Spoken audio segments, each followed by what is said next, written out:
पुण्यात पोर्शे अपघात प्रकरण ताजं असताना दुसरीकडे आज पुण्यातल्या येरवडा परिसरामध्ये आलिशान मर्सिडीज कारने एका दुचाकी स्वाराला धडक दिलेली आहे, ज्यामध्ये दुचाकी स्वाराचा जागीच मृत्यू झालेला आहे।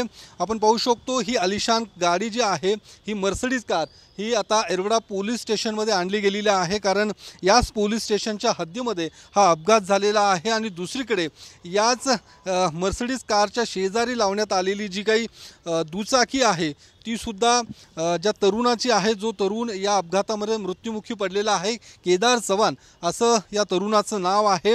विशेष म्हणजे ही जी मर्सिडीज कार आहे ही सीरम इन्स्टिट्यूटच्या मालकीची आहे।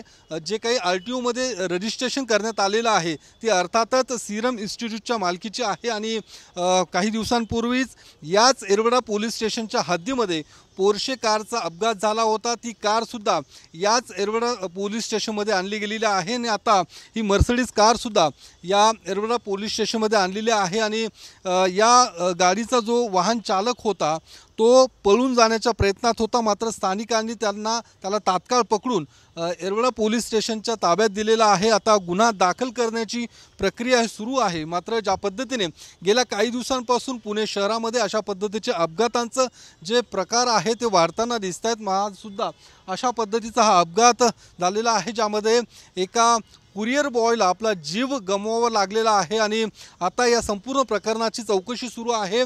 जो चालक होता त्याच्या ससून रुग्णालयामध्ये त्याच्या काही आरोग्याची तपासणी चाचण्या करण्यात आलेल्या आहे। त्यानंतर आता गुन्हा दाखल करण्याची प्रक्रिया ही सुरू करण्यात आलेली आहे। मात्र ज्या पद्धतीने हा अपघात झालेला आहे, हा कुरिअर बॉय जो होता हा विमानतळ परिसरामध्ये कुरिअर कलेक्ट करण्यासाठी जात होता आणि त्याचवेळी येरवडा परिसरातल्या गोल क्लब चौकामध्ये हा अपघात झालेला आहे। त्याचा CCTV सुद्धा आता समोर आलेला आहे आणि आता CCTVच्या आधारे या संपूर्ण अपघाताची चौकशी केली जाईल आणि संबंधित व्यक्तीवरती गुन्हा दाखल करून कोर्टात सुद्धा त्याला हजर केले जाणार।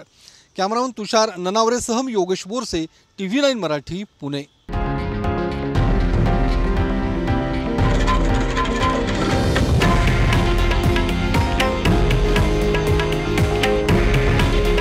हे आहे देशातील नंबर 1 न्यूज नेटवर्क आणि आपण पाहत आहात TV9 मराठी। काळजी तुमची, हित महाराष्ट्राचं।